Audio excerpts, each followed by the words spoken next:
Halo guys, assalamualaikum warahmatullahi wabarakatuh. Terima kasih yang udah setia sama channel Yatisam Official lagi. Semoga kalian selalu sehat, berkabar kalau untuk kita semuanya. Gimana kabar kalian, sehat?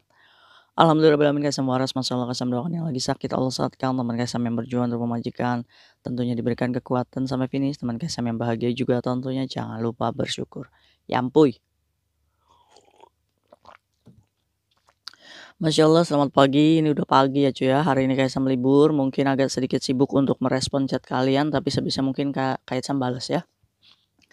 Hari ini Kaisam berbagi satu kisah dan hari ini juga sidang vonis atas teman kita yang dikriminalisasi majikan ya atau dituduh majikan sampai Mbak ini ada di sel prodeo 2 bulan. Dari September, Oktober, November. Iya 2 bulan ya cuy ya. Pengacaranya setelah berunding menyuruh Mbaknya untuk tinggal di dalam saja lebih keamanannya ya cuy ya. Karena kan setelah sidang pertama itu biasanya bisa ditunggu di luar gitu. Ditunggu di luar itu kalau ada penjamin ya seperti agennya mau menjaminkan gitu. Atau ada seseorang lagi yang mau menjaminkan dia untuk tinggal di luar. Sayangnya mungkin Mbaknya juga terbatas pertemanan ya dan tidak ada yang menjaminkan, mungkin saja seperti itu. Tapi alasannya sih untuk keamanan Mbaknya. Jadi Mbaknya menunggu sidang vonisnya ini di dalam. Tapi sampai detik ini Kaisam bertanya, Mbaknya tidak mencuri Kaisam. Miris ya. Ini memang banyak tuh cuy, majikan-majikan yang mengkriminalisasi kita ya. Menuduh-nuduh kita seperti ini sehingga kita harus ada di dalam sel prodeo. Sedangkan kita kerja dengan majikan itu bukan 1 tahun 2 tahun. Ini banyak kerja itu 27 tahun cuy. Habis cuti banget dituduhnya. Kalau nggak mau kita gitu, nggak mau bayar long service kita ya jangan begini gitu kan, ini kan sangat merugikan ya. Nah untuk itu dari pembelajaran ini kalian harus hati-hati ya, menjaga barang kalian dan barang majikan jangan sampai dicampur aduk. Terus kalau misalkan memang ada barang yang berharga jangan kamu sentuh ya. Kamu pindahkan pakai sarung tangan atau udah biarkan aja jangan dilap ya. Oke ayo kita bahas kisahnya Mbak A ya. Ini menjadikan pembelajaran untuk kita supaya kita berhati-hati. Ya boy. Di 10 September, ini Mbaknya tuh digabungkan teleponnya sama Kaisam. Dalam keadaan panik ya cuy. Mbaknya ini Kaisam tolong saya, majikan nuduh saya. Awalnya Kaisam nggak tahu apa yang dituduhkan. Katanya sih sejumlah beberapa uang ya cuy ya. Terus Kaisam ya hanya edukasi normal ya. Kalau kalian dituduh-tuduh kayak gitu yang kayak Kaisam edukasi adalah ya jangan ngaku. Kalau kamu sampai dipolisikan kamu pun boleh memiliki hak diam.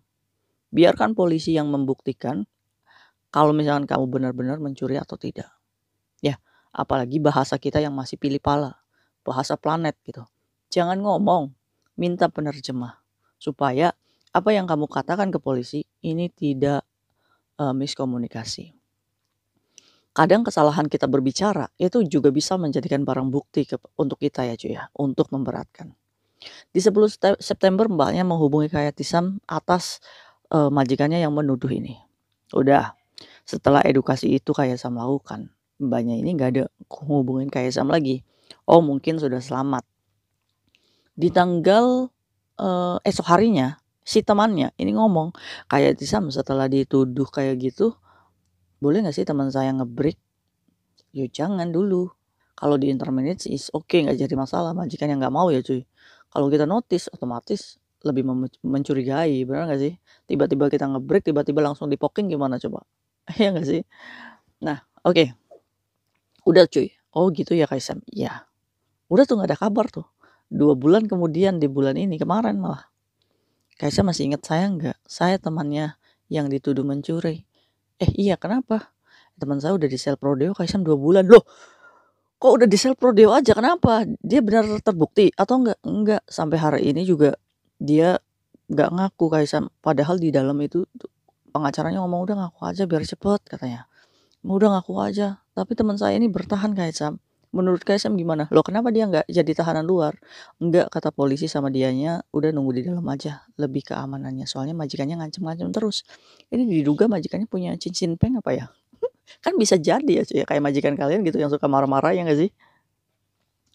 Jadi Kaisam kepo. Emang majikannya hilang apa? Jadi Kaisam begini ceritanya. Dia ini kerja di majikan ini kontrak keempat berjalan 7 tahun ya. Dia ini baru aja cuti Kaisam. Udah balik lagi ke sini, tiba-tiba majikannya itu kehilangan emas senilai 40.000 Hong Kong dolar. Nah, kemarin-kemarin kemana gitu? Kok baru hilang? Nah, terus kayak Tisam, teman saya nggak ngaku lah, orang nggak ngambil. Akhirnya dipolisikan tuh, dipoking. Datanglah polisi. Biasa ya cuy, prosedurnya polisi itu SOP-nya kalau misalkan datang ke rumah, Cece, saya mau periksa kamar kamu. Jadi ya SOP-nya polisi kalau misalkan kalian dipoking, ya diperiksa, digeledah dan lain-lain. Kalau tidak ditemukan ya sudah, hanya sebatas laporan cuy. Kalau tidak ditemukan barang bukti di tempat, itu apa namanya? Ya udah, ada beberapa polisi membawa kalian bisa jadi untuk investigasi di kantor atau investigasi hanya di rumah saja. Hanya sebatas laporan pada waktu itu kayak Tisam. Waktu dia itu telepon kayak Tisam. Oke, terus gimana? Nah, setelah itu kayak Tisam, waktunya gajian. Majikan ini nggak mengasih gajinya, katanya untuk bayar emas yang dituduhkan mencuri itu. Yo, teman saya nggak mau dong kayak Tisam secara 7 tahun ya. Dia ini kan sudah bahasa kan udah ngerti. Jadi dia nolak tuh, saya nggak mau, kenapa saya nggak digaji? Nah sekarang pertanyaannya, teman kamu tanda tangan nggak? Enggak. Oh ya sudah, bagus. Ya jadi kalau kalian dituduh ya cuy ya, misalkan kalian dituduh nih mencuri sesuatu, terus majikan kamu tuh potong gaji, jangan mau tanda tangan. Kalau misalkan memang kenyataannya kamu tidak mengambil. Jangan sampai tanda tangan kamu itu menjadikan bukti mengiyakan apa yang dituduhkan majikan. Apakah majikan kayak gini wajar? Wajar. Banyak cuy majikan yang kayak gini. Ada beberapa faktor majikan ini mengkriminalisasi kita. Gak mau keluar long service. Pengen interminate kita tanpa uang terminate. Ya itu bisa jadi cuy. Terus dua, pengen mendapatkan uang dari kita. Ada loh majikan kayak gitu banyak. Ya jadi kalian tuh nggak usah aneh kalau misalkan kalian dituduh-tuduh. Kalau hanya sekadar dituduh celana dalam hilang, udah sabarin aja. Nih ada kasus yang lebih gede, ya nggak sih? Nah setelah itu Kaisam dia menolak.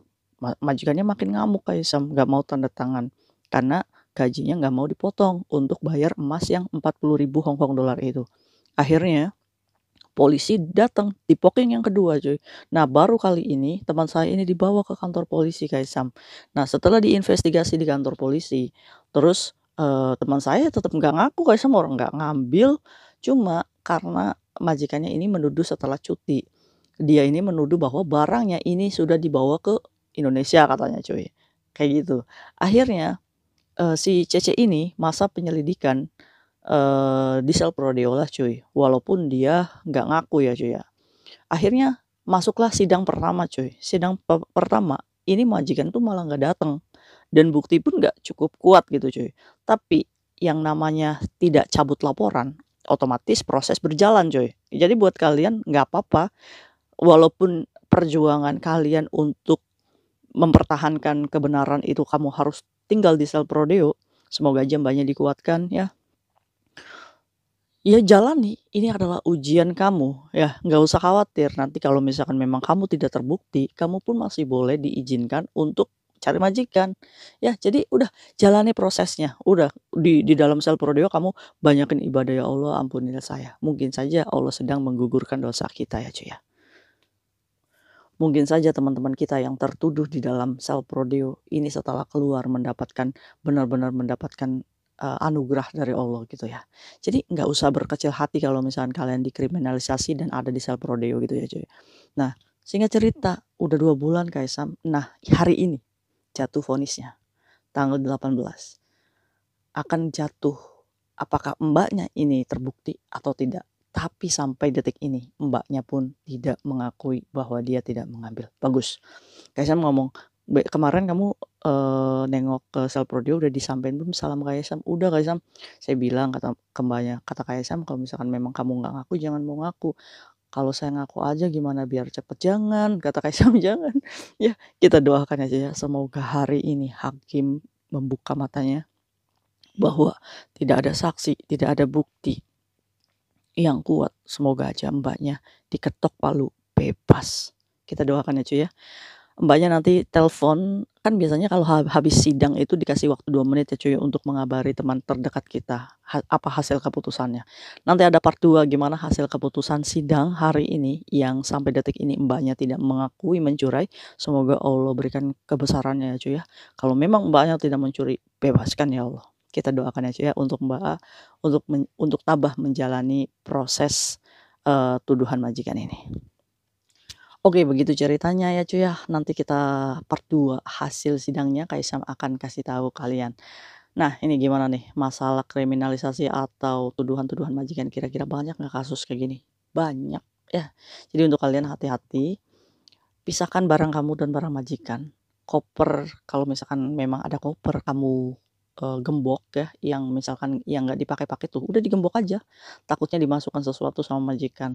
Terus kalau misalkan kalian dompet, usahakan setiap hari juga kalian dilihat ada berapa gitu. Kalau misalkan sekalinya ada barang majikan yang mencurigakan gitu kan di dalam kamar kita, lebih baik ngomong sama majikan, "Jangan sentuh." "Majikan ada jam tangan tuh di kamar saya kok bisa, saya nggak mau ambil." Kayak, "Majikan silahkan ambil sendiri." Ya, jadi jangan sentuh, "Ah, ini barangnya majikan kenapa ada di kamar saya?" Ambil terus ditaruh lagi. Nah, ini yang menjadikan kita tertuduh ya, cuy. Jadi kita harus pintar nih, apa yang bukan milik kita, jangan ya. Terus kalau misalkan kalian sudah diproses tertuduh, ya ada sesuatu yang hilang misalkan, mulailah bekerja dengan menggunakan sarung tangan atau apapun yang berusaha tidak ada sidik jari kita, khususnya di kamar majikan misalkan kita ngelap-ngelap, kita usahakan pakai sarung tangan kalau kita sudah ada, tuduhan ya cuy ya. Nah ini kita harus pintar nih, berarti kalau misalkan kita sudah ada tuduhan berarti majikan ini sedang bagaimana nih cara mendapatkan bukti supaya Cece ini ada sidik jarinya. Aduh, majikan kayak gini tuh Masya Allah ya cuy ya. Maka maka dari itu buat kalian hati-hati jangan mengejar long service. Jikalau kalian sudah tidak nyaman dengan majikan, lepaskan majikan tersebut. Insya Allah rezeki di luar sana lebih banyak, lebih berkah daripada kamu bertahan dengan orang yang sudah tidak menghargai kamu, yang ada nanti kamu dituduh-tuduh karena dia tidak mau membayar sejumlah uang long service. Jadi kita lebih kesadar diri aja ya cuy ya. Long service bukan tujuan utama kita. Kita bekerja panjang dengan majikan itu karena memang dia masih membutuhkan kita dan kita masih diterima dengan baik. Tapi kalau sudah tidak, udah berbesar hati langkahkan untuk mencari majikan baru. Oke, semoga semoga teman-teman KSM yang mengharapkan long service semoga dibukakan pintu hatinya dan diberikan rezeki. Memang jikalau itu hakmu, pasti Allah mudahkan. Oke? Kita doain ya cuy ya, Mbak A ini vonis hakim KSM juga deg-degan dan KSM juga menunggu banget nih hasilnya. Semoga aja ya Allah jika Mbaknya tidak bersalah hari ini benar-benar diputus tidak bersalah. Amin. Aduh ya cuy ya. Nah, KSM kalau misalkan tidak bersalah kayak gitu, apa hak-hak dia? Dia akan tetap mendapatkan gaji ya cuy ya dan mendapatkan tiket pesawat. Tapi kalau misalkan dia ini terbukti, ya otomatis dia harus menjalani hukuman dan biasanya 3 bulan sel prodeo. Nanti tinggal dipotong aja masa hukumannya sudah berapa gitu, tinggal sisanya jalani, setelah itu deportasi ke Indonesia. Jadi buat kalian yang dituduh-tuduh, walaupun kalian menempuh sel prodeo, tidur di sel prodeo, jika kalau kamu tidak mengambil, tetaplah mempertahankan harga dirimu dengan say no, saya tidak mencuri. Keren gak sih? Good. See you next video. Bye-bye. Assalamualaikum warahmatullahi wabarakatuh. Bye.